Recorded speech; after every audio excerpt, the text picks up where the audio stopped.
Hi, I'm Weston. I love talking about the Jets, and I'm here to talk about Week 13, where the Jets lose 27-22 to the Minnesota Vikings in a heartbreaking game. They were so close, man. They were so close. They were so close. They were that close. Multiple times in this game. Multiple chances with under 2 minutes to play to take the lead in this game. Man!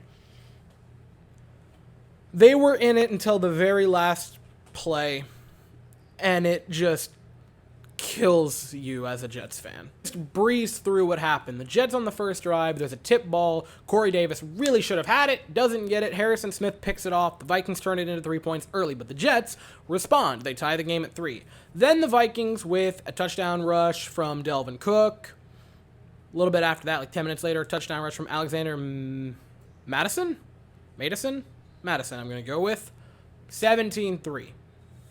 And then off of a turnover on downs at about midfield with like a little over a minute to play, a field goal to make it 20-3 Vikings.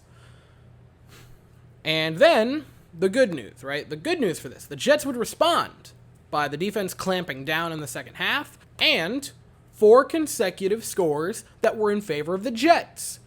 That's a positive. The downside, they were all field goals. Greg Zuerlein from 60 to set a franchise record. Greg Zuerlein from 36, from 30, and from 26. Greg the Leg living up to his legendary status. Fourth quarter, right? The Jets brought it within 5. It was 20-15, and then the Vikings just carve up a Jets defense that was exhausted at this point. Like 5 or 6 plays, and they're in the end zone. Justin Jefferson, because of course Justin Jefferson gets a touchdown. Why wouldn't he?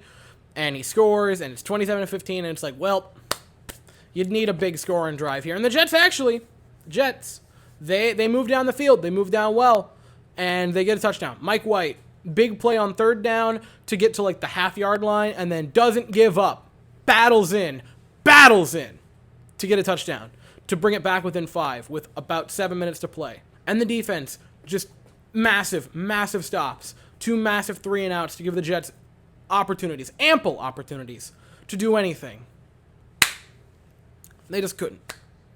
The defense did almost all they could to clamp the bleeding, other than the Justin Jefferson play, but that was just them being tired, and who can blame them at that point?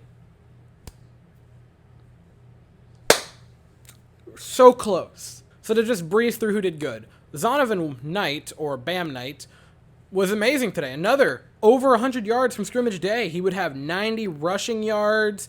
He'd get 28 through the air. He was fantastic. Like, the Jets, this guy could be RB2 next year and split time with him and Breece Hall. I'd be totally down for that. He has explosive upside.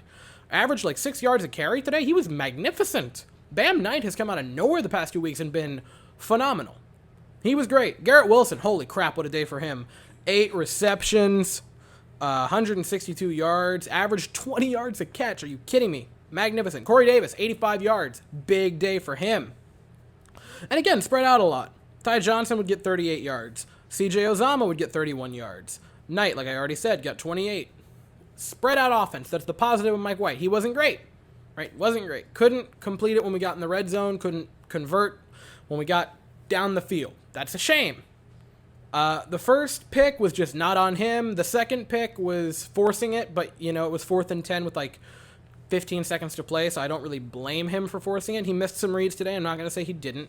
He wasn't perfect, but he wasn't the main reason we lost. The offense overall stalling out, and then just awful play calling when we'd get down near the goal line by Matt LaFleur. I'm sorry, it's the truth, is the main thing. Defensively, I thought Sauce was sort of mediocre today. I don't think he was bad by any means, but he just wasn't Sauce. I don't love the fact that for some reason the Jets decided to just put Sauce on one side and DJ Reed on the other. I would have just had Sauce shadow Justin Jefferson all day. I don't love that we decided not to do that. Defensive line got good down the stretch. Like the fourth quarter, the defensive line was great. Quinnen Williams had a sack today, 3 tackles for loss. He looked solid. Carl Lawson, Quan Alexander with what was almost a game-changing play deep to pin them, to force them to punt, where I think it was Delvin Cook trying to bounce outside to get a gain, maybe get a first down to end it there. But he came up big and gave the Jets an opportunity. Gave him a chance. Carl Lawson had the sack. I believe I already mentioned that. Like, the Jets, the defense was fine. It gave up 26 points. This is a Super Bowl caliber team. Or 27. Yeah, I said 27. Super Bowl caliber team. They clamped down in the second half. They were so close. With a lot of teams in sports, you can tell the story of them by keeping everything on the present day, either that game or that season, but a very small area of time you can keep it centered on. You cannot tell the story of the New York Jets without adding in the past decade of history that they have had. It is incredibly important to the story of the New York Jets. Because for the past decade and some change, like since 2011, the Jets have been known for the butt fumble and the, quote, same old Jets. The butt fumble so much that, you know how, like, a lot of teams have, like, neat things where it's, like, a mug or a coaster or a t-shirt and it's, like, a play drawn out on it?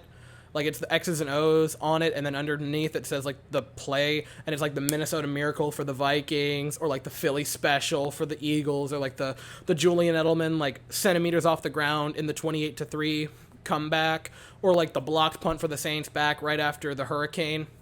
Right? Like, those franchise-defining moments. The really, really important things that are awesome memories. The Jets' one of that is the butt fumble. 31 NFL teams get to go out there on a weekly basis and play the team they are playing, whereas the New York Jets have to play the team they are playing and the demons that haunt them. Throughout the first couple games of the season, throughout the first, like, 5 or 6 weeks, players and coaches continued to say the same thing. We're not the same old Jets. And they're not. They are clearly not. They have turned a corner. It is not the ultimate corner that they have turned, but they have turned a corner.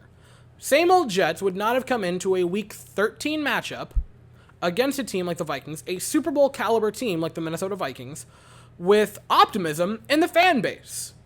They would not have come into it with important playoff positioning on the line. And they would not have kept it competitive until the very end. The same old Jets, when they go down 20-3, would have just gotten blown to hell. They're not that anymore. They have turned the corner. They have gotten better. Because you watch the second half of this game terrified that it's going to turn into a knee slapper in favor of the Vikings, where they'd run up the score and drop like 50 on us. But they clamped down. The Jets played better than them in the second half. They were the better team in the second half of this game. They had a ton of scoring drives in the second half. They didn't lead to touchdowns. They led to field goals, and that obviously isn't great. But they were in it. They were in it. The Jets, the entire time, were in it. And games like this hurt like hell for the fans and for the players, but they're important for the team itself. Because this is a pain they are not accustomed to. They're used to losing. They're used to losing a lot. And you might say they paid their dues last year and the year before that and so on and so forth for the past decade, the team itself. But this core, this group, needs to know this type of pain. The pain of a game where you played really well against a really, really good opponent in an important game, in an important time of the year with a lot on the line, and how bitter it hurts to lose. I don't know how I got a positive spin out of a crushing loss, but there you go. So the Jets play again next week, and I wish I could say it gets easier. It very doesn't. You're on the road next week at 1 o'clock in Buffalo against the Bills. Oh boy. So I'll be here after that game to talk about it, and during the week if there's any news. But that's all I got for the day. So if you enjoyed the video, please make sure to like and subscribe. Thank you all so very much for watching. I hope you all have an absolutely fantastic day, and as always, go Jets.